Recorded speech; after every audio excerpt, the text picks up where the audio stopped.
Shrimadbhagavatam's divine grace, Bhagavad Viskana Bhai Charanadavinda Bhaktivedanta Swami, Srila Prabhupada Ki, Grantaraj Shrimadbhagavatam Ki, their most merciful Lordship, Shri Shriarakan Javiari Ki, Shri Jagannath, Shri Baladeva, Subhadra Ki, Shri Nataji, Shri Balagopal Ki, Shri Gornitai Ki, Nitai Go Premanandi. All glories to the assembled. All glories to the assembled. All glories to the assembled. All glories to the Lord of Spirit, Shri Guru, Shri Gauranga. Om Namo Bhagavate Vasudevaya.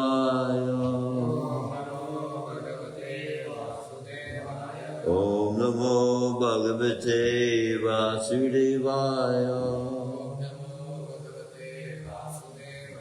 Om Namo Bhagavate Vasudevaya. Narayanam Namaskritya Naram Chaiva Narottamam Devim Saraswatim Vyasam Tato Jayamudiraye Nasta Prayachu Padreshu Nityam Bhagavata Sevaya Bhagavati Uttama Shloke Bhaktir Bhagavati Naishtiki. We are reading from Shrimadbhagavatam, Canto 1, Chapter 13, Text 8. Yes. Yudhisthira Vacha Api Smarata No Yusmat Api Smarata No Yusmat Paksha Chaya Sameditam Paksha Chaya Sameditam Vipa Gana Visagnyare Vipa Gana Visagnyare Mochita Yat Samatrika Mochita Yat Samatrika Yudhisthira Vacha Api Samarata Yo Yusma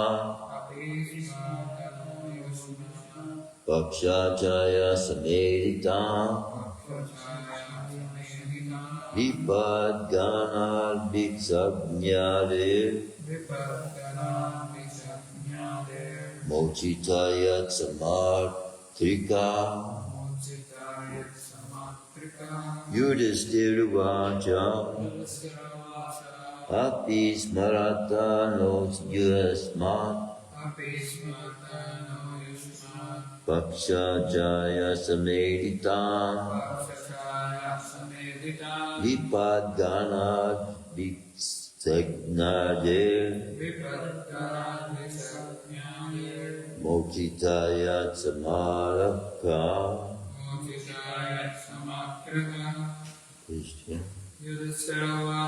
Yudhisthira Vacha Api Smarata No Yusmat Paksha Sameditam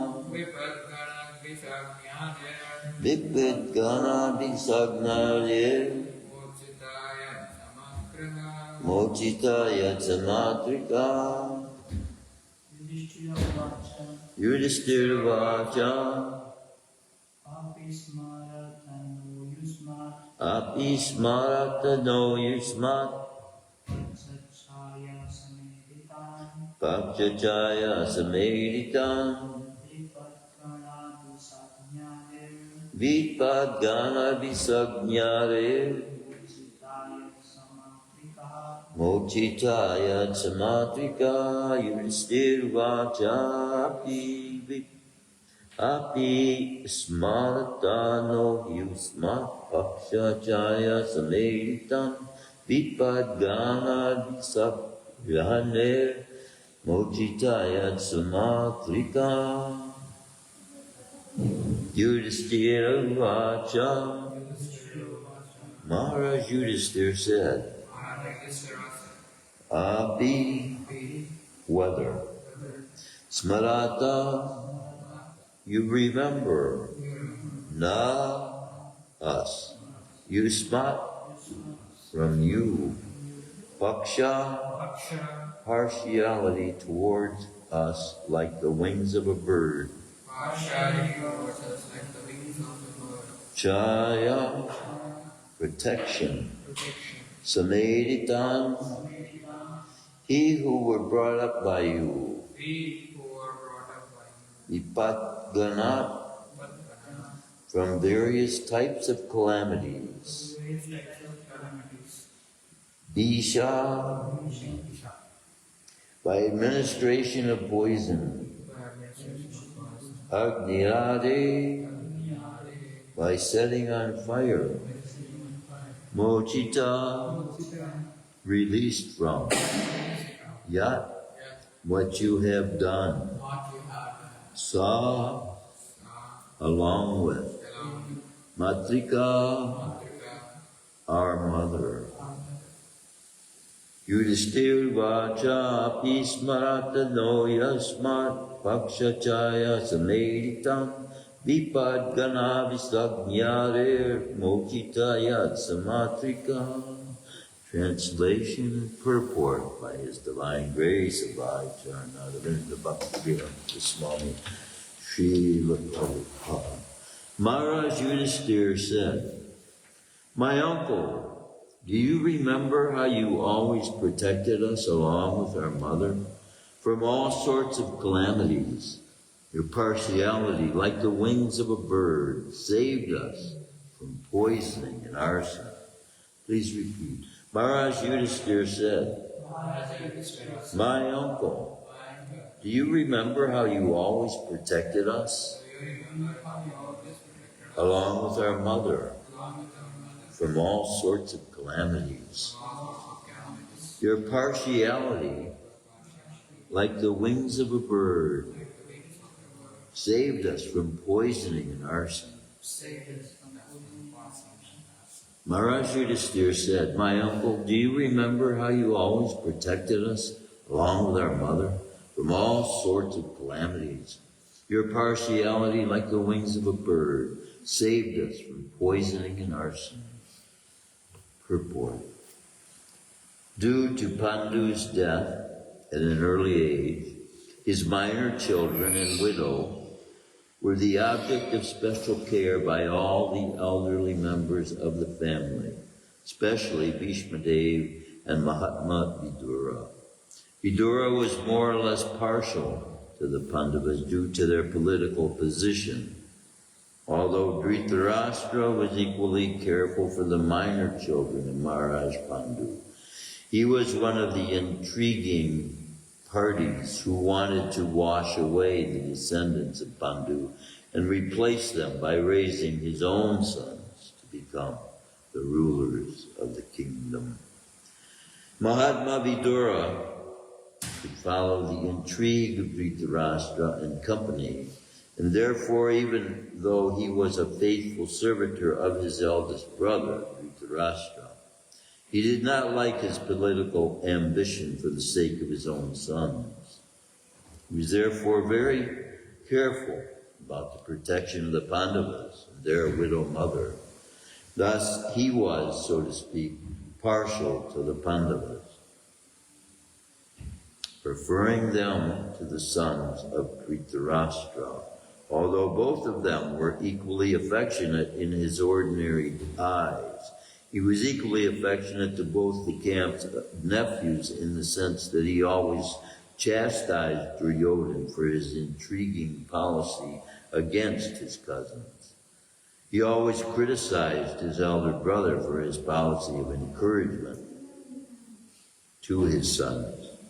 And at the same time, he was always alert in giving special protection to the Pandavas. All these different activities of Vidura within the palace politics made him well known as partial to the Pandavas. Maharaj Yudhisthira has referred to the past history of Vidura before his going away from home for a prolonged pilgrimage journey. Maharaj Yudhisthira reminded him that he was equally kind and partial to his grown-up nephews, even after the battle of Kurukshetra, a great family disaster. Before the battle of Kurukshetra, Dhritarashtra's policy was peaceful annihilation of his nephews. Peaceful annihilation. And therefore he ordered Purocha to build a house at Varanatvat. And when the building was finished, Dhritarashtra desired that his brother's family live there sometime. The Pandavas were going there in presence of all the members of the royal family. Vidura tactfully gave instructions to the Pandavas about the future plan of Dhritarashtra. This is specifically described in the Mahabharata, the Adi Parva 114.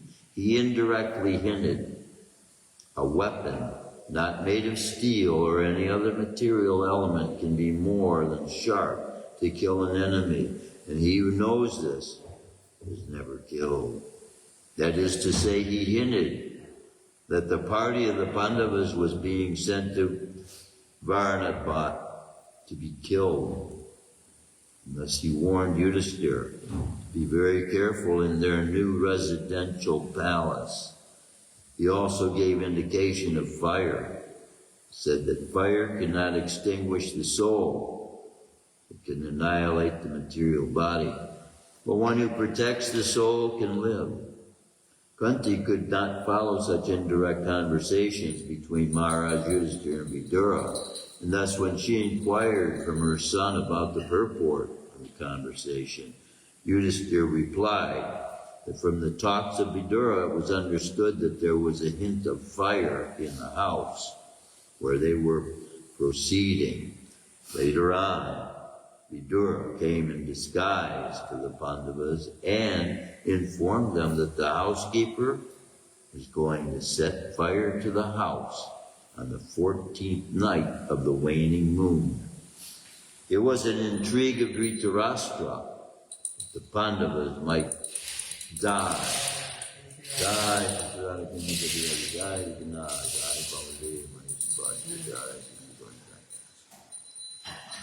It was the intrigue of Dhritarashtra that the Pandavas might die altogether with their mother.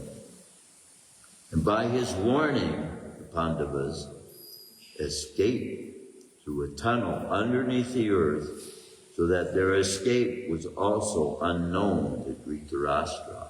So much so that after setting the fire, the Kauravas were so certain of the death of the Pandavas that Dhritarashtra performed the last rites of death with great cheerfulness. And during the morning period of all the members of the palace became overwhelmed with lamentation, but Vidura did not become so because of his knowledge that the Pandavas were alive somewhere. There are many such instances of calamities, and in each of them, Vidura gave protection to the Pandavas on one hand, and on the other hand, tried to restrain his brother Dhritarashtra from such intriguing policies. Therefore, he was always partial to the Pandavas, just as a bird protects its eggs by its wing. Om Jnanatimirandasya Gananjana Chalakaya Chakshusam Militam Yena Tasmai Shri Gurave Namaha. Yeah, sometimes the mother hen will take the birds in their grown form also and hide them under her wings. But see how we're seeing now, previous verses reveal to us that Vidura Prabhu is also an expansion of Yamaraj, who is himself also an expansion of Krishna. So here we have Krishna reveals himself as having Arjuna as his cousin, being also his dearmost friend. And then, as brothers, Yudhisthira was also very dear to Krishna. I want to speak. He is the incarnation of religion. And he is the son of Yamaraj. So here we have Vidura, who is the incarnation of Yamaraj himself, manifesting as a family member of Yudhisthira, simultaneously being the father of Yudhisthira. So here is that protective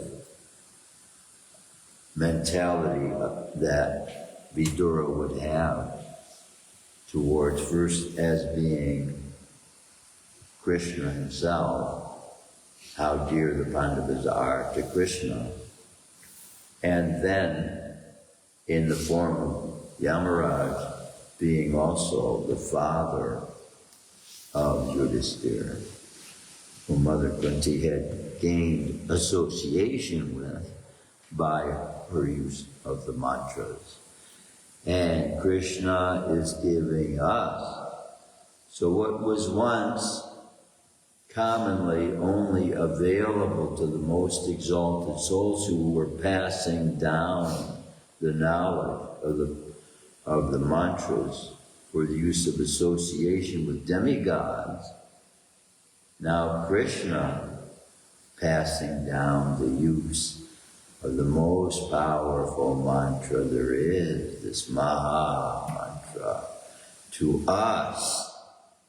So, from the perspective of what Krishna reveals on the battlefield as his relationship to Arjuna as qualification because of his friendship, being a very dear friend, that he's giving this most confidential information to him. And here, the Maha Mantra has not yet even been introduced by Krishna.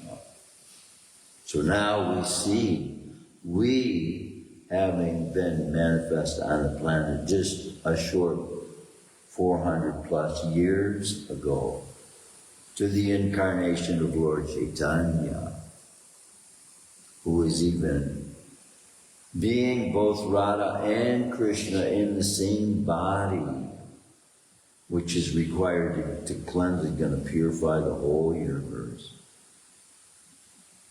This is how Bhaktivinoda saw Lord Chaitanya being worshipped by demigods. So see, this is what's going to bring about the golden age. When demigods are engaged in that Sankirtan movement. But evidently, from the understanding being given to us in Bhagavatam, they have to take birth on the earth in order to get, because of the nature of the lives they are in. Just like the nature of the bodies we are in are such that men and women require each other to produce offspring. That's a particular type of a body, of a particular type of human being. But there are 400,000 species of human beings. Some of those species have the ability to produce of themselves from their own bodies. And this is how life is brought into the universe, for the universe to be populated. But people of this common age, of this present age, the common people of this present age are not aware of these histories of humanity because, for the most part, human beings have not received these most intimate and personal, confidential teachings of the Supreme Person. But it is Lord Chaitanya's purpose in coming to the earth and manifesting in India, in Nadia, and living a lifestyle revealing what a servant of the Supreme Personality of Godhead, who is having experiential relationships to the extent that love becomes such an empowering force that he loses all ability to control the senses of the body.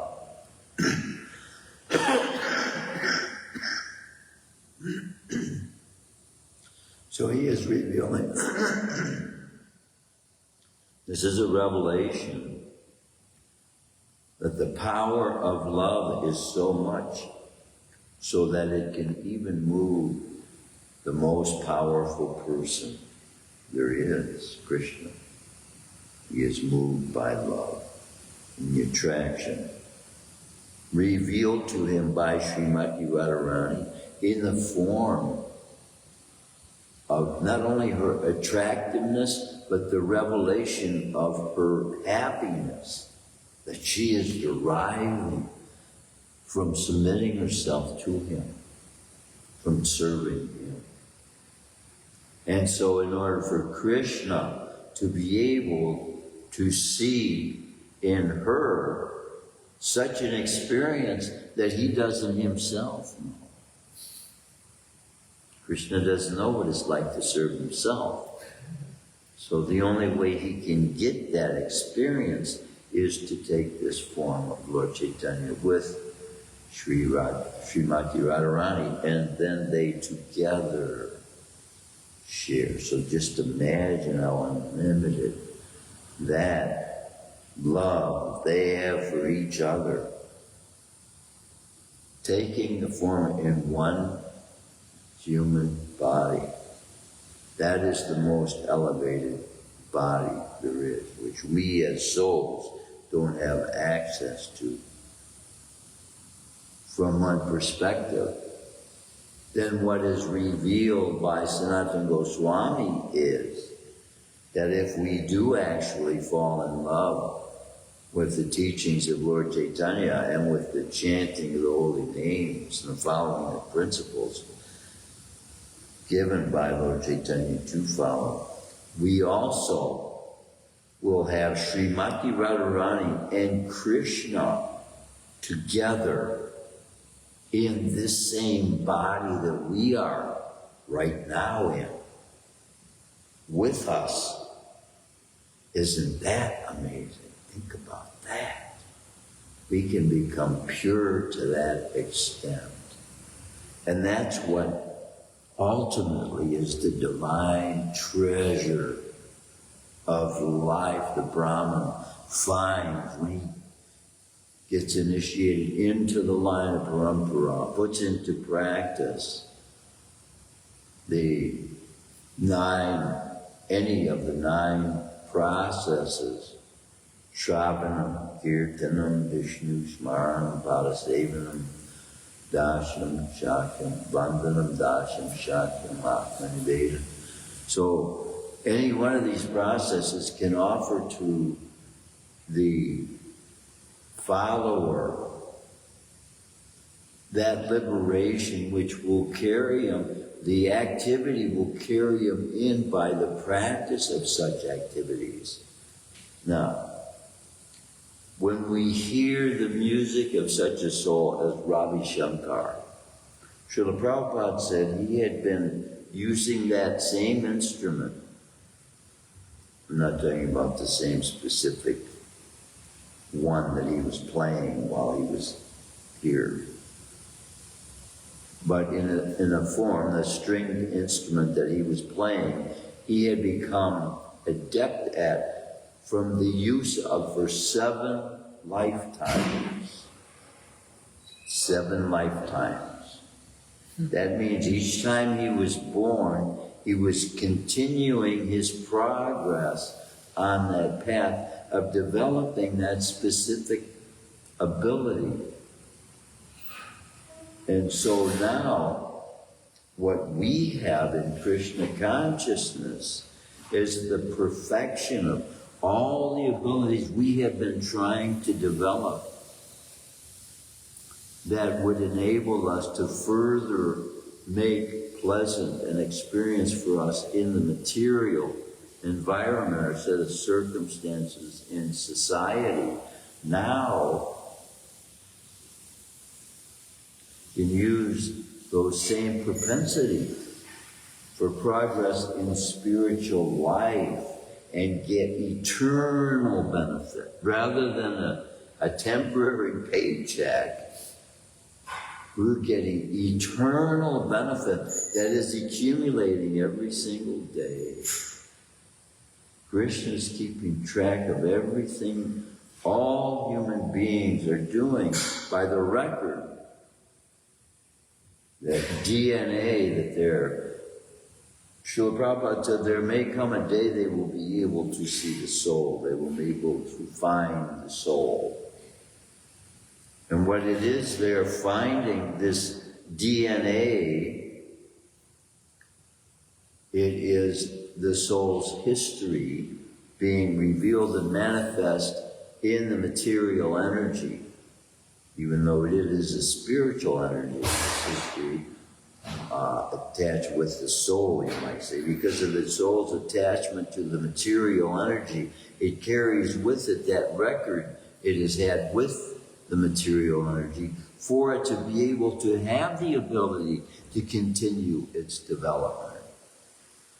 So that development, see, the same way that karma is working against those who work against the laws of God, it is working for those who are working towards the development of those features of the character of God's personality.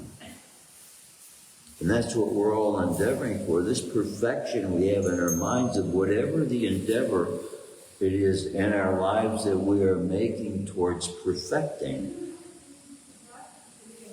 It is to be found in the Supreme Person in perfection.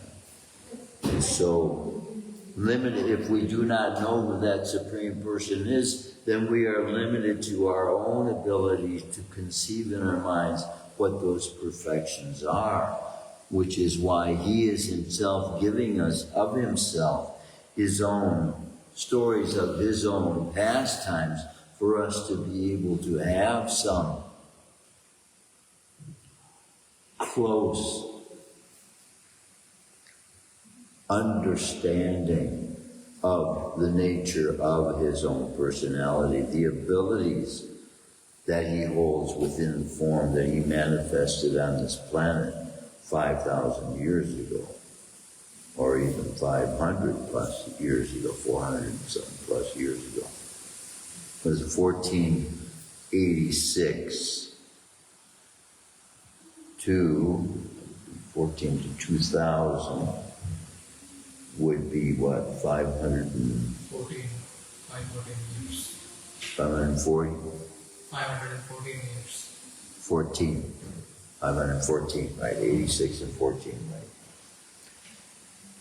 514 years plus 26 is 540, 30, 40, 540. So I used to be saying, I remember a time I was saying 530 years. There was a time I was saying 520 years. Now it's 540 years ago. Wow. That should be like a 10th, what do they call it, a decade. 54 decades. 54 decades ago, Lord Chaitanya was on this planet. And we can now visit that very place where He came to this planet. And it is prophesied that people from all over the world, in every culture of the world, would come and do just that. So our very dear associate that we have through the Detroit Temple, having just come back from Hawaii, have a very deep desire to want to ask him whether it is common knowledge of the people in Hawaii of the historical records that the Hawaiian native people, the native Hawaiian people, not the people that have moved there and then become residents, but the native people whose roots go back to the foundation of the world, because they carry with them in their culture this act, spiritual act, in their culture of dancing and singing and portraying in their dance various activities that took place at the foundation of the world. And so we see, with the coming of the golden age, that all these ancient civilizations of human beings that carry with them the histories they have to the connection of the original person will be made manifest. And all these spiritual peoples of the world and their knowledge that they have gained from association with the original person is going to give those people the ability to transform this planet into that heavenly dwelling it once was, again, restoring it, and thereby establishing the will of God on earth. And then full knowledge of God will be within the consciousness of all the human beings on the planet. That is described as the golden age. Disease will be put down. Man will overcome this. Missing the mark. That's what disease is. We're missing the mark in what we are putting into our bodies that are causing us hardships, pain, suffering, old age, disease, and these things. In such a yuga, such knowledge of God is so prominent on the planet. There's one demon on the planet. The inhabitants live for 100,000 years, full of knowledge.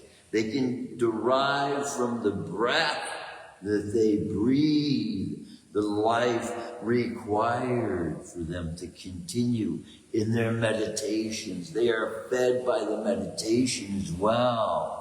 The spiritual energy they are connecting with, and the soul has direct contact with through their meditation. They meditate upon the original person, the supreme original person.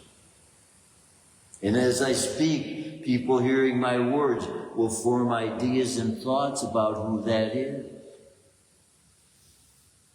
It may be positive, may be negative. And the thoughts we form can cause reactions when it is directed at that who is the original person, who is the source of all ability. All ability. Think about that.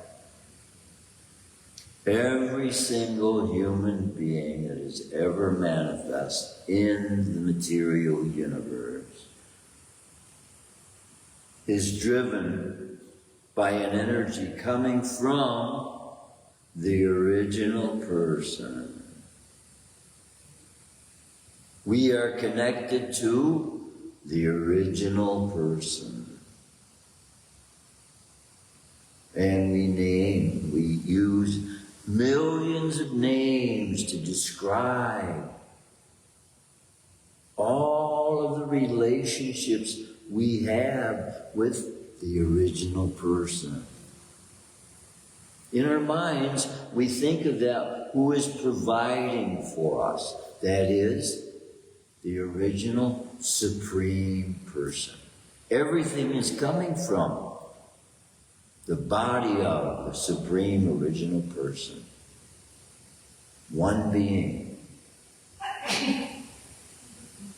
And as breaths and energy that we are, eternal that energy is.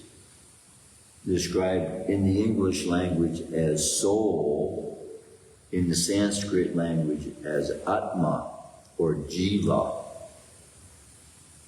Then we have ability to realize the nature that we are and come to know why all of our pursuits in this world seem to be so frustrating in our abilities to find total satisfaction because we are not from this world. And we existed before this world existed. And that's why everything seems foreign. So it may seem in the minds of some that if we're all foreign, why do we draw lines of designation? All these lines of designations are made because the people, the human beings that have been given guidance since time immemorial and how to live together with certain laws, the laws that they are living under and guided by cause them to form boundaries upon which everyone who comes into those boundaries have to follow certain rules to live amongst the people who are within those societies, those communities. But this has been true before modern now society, which has in many cases overrun the ancient civilizations of past with ideas that those primitive ways of the past are beneath them. That these primitive people's means of being able to supply themselves a means of existence is beneath our educated, technologically advanced society. But come what may, if Mother Nature chooses to cause such that all the new technology we are using and have become dependent upon becomes useless, where will we be as human beings to continue our existence? We lived in such sheltered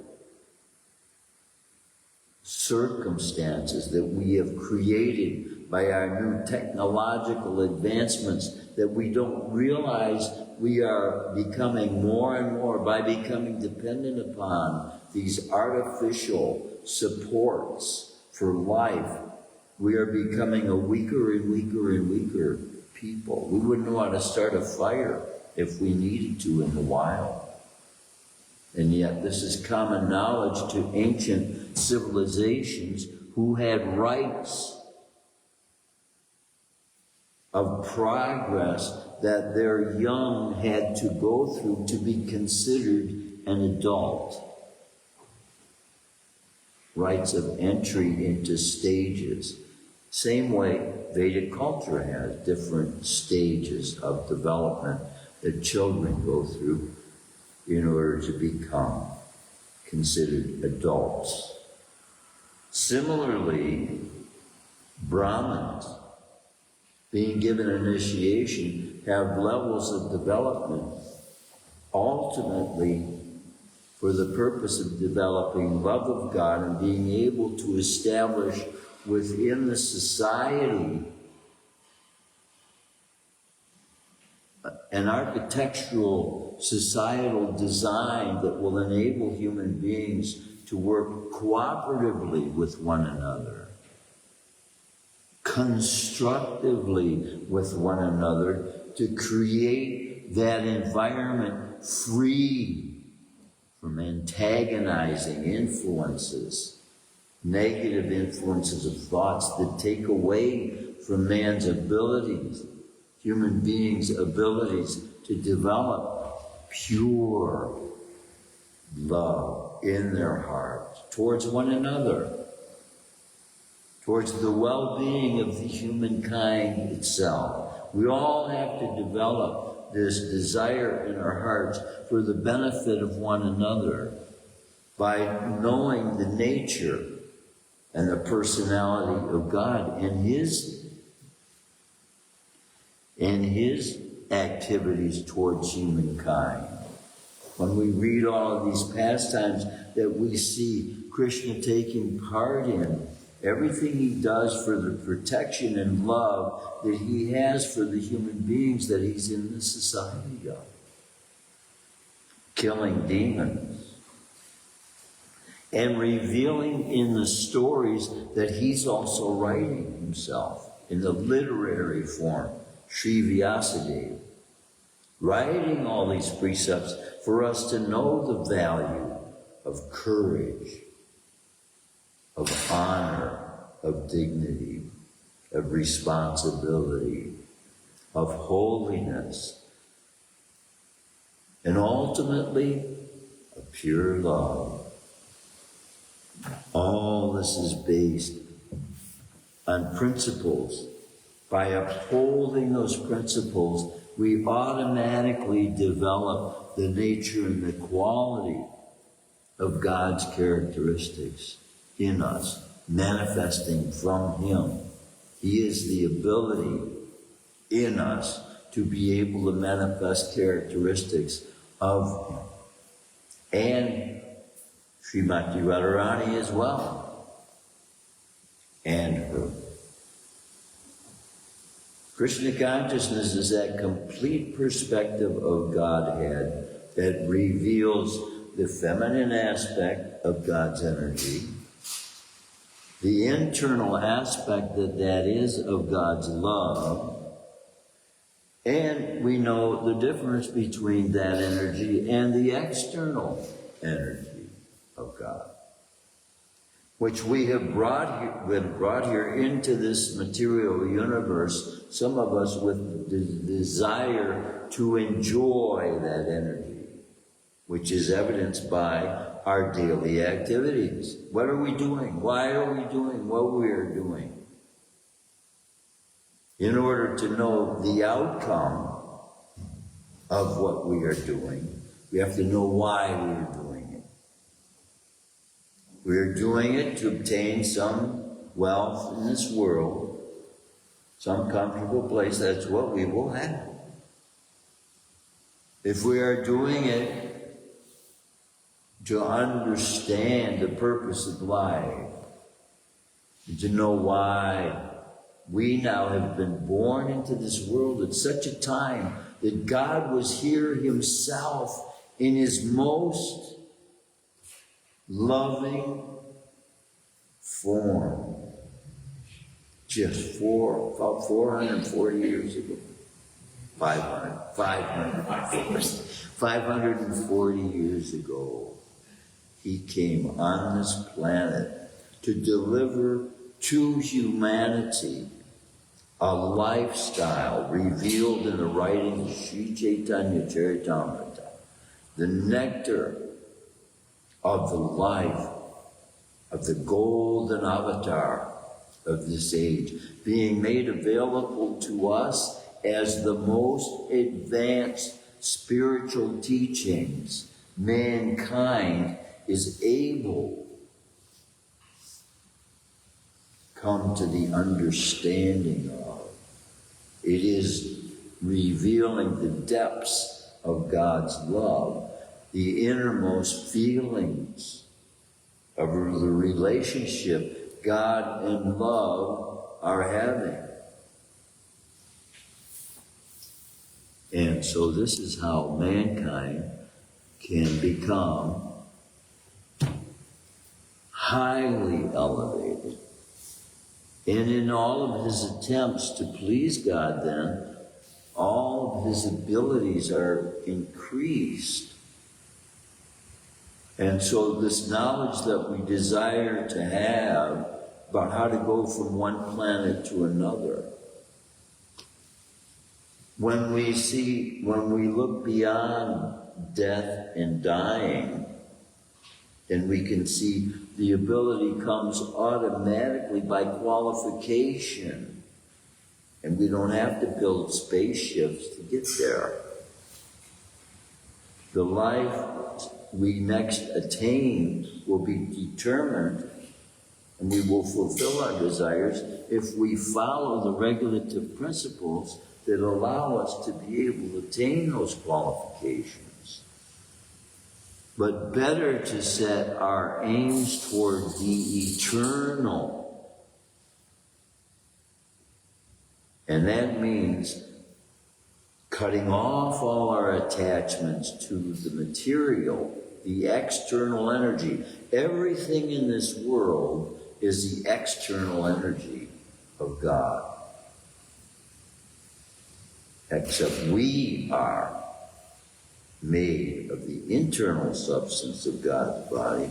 So in a sense, the soul, but all the spiritual energy that there is covered over by the external energy. And so what we want to tap into as internal energy is that internal energy of God. That is what we are made of. That is what the likeness of what we are going to find satisfaction with. And that's why Bhagavatam, Bhagavad Gita, all the scriptural teachings point us towards developing in our own lives those activities that will be of such nature that will reveal God's love for mankind and automatically put into the function of a devotee that takes full part in the activities of the ISKCON movement, the International Society for Krishna Consciousness, automatically puts themselves into those activities that can only be carried out fruitfully by themselves engaging in this internal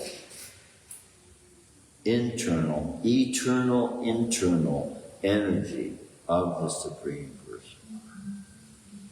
And it is that energy that provides the experience for the human being that goes to the length to be able to do that with the highest forms of pleasure available to the human being that I have come in contact with in all of my endeavors for the last 76 years in this world to try and find happiness. This path, revealed by His divine grace, Acharya Bhaktivedanta Swami Srila Prabhupada, coming to this continent called the United States at such an advanced age, 69 years old, and came to this continent with such love in his heart to follow the instructions of his Guru, that now these teachings are reaching the hearts of millions and millions of souls who will find in these teachings the soulless human beings need to find love of God, to find fulfillment, to find satisfaction, to know and see the future with a hope. Because what is coming in the plans of God's own mind is revealed in these scriptures. And we can have a look into that by opening our consciousness up by the chanting of the holy names of God. And nothing else can give the same as the chanting of these holy names of God gives. So if we have the ability to chant these names, we should use as much of the time as God is giving us to be able to experience that highest experience of pleasure that He is saying we will derive by doing and engaging in. That this chanting is that. So, as much time as we can, we should engage in this chanting of Hare Krishna, Krishna Krishna, Hare Hare, Hare Rama, Rama Rama, Hare. And taste and see that the Lord is good. Taste like honey in the rock. Any comments, any questions, any realizations anyone would like to share? Jai. Grantharaj Shrimadbhagavatam, Ija. Srila Prabhupada, Ija. We are free to be the devotee Srila Prabhupada wants us to be.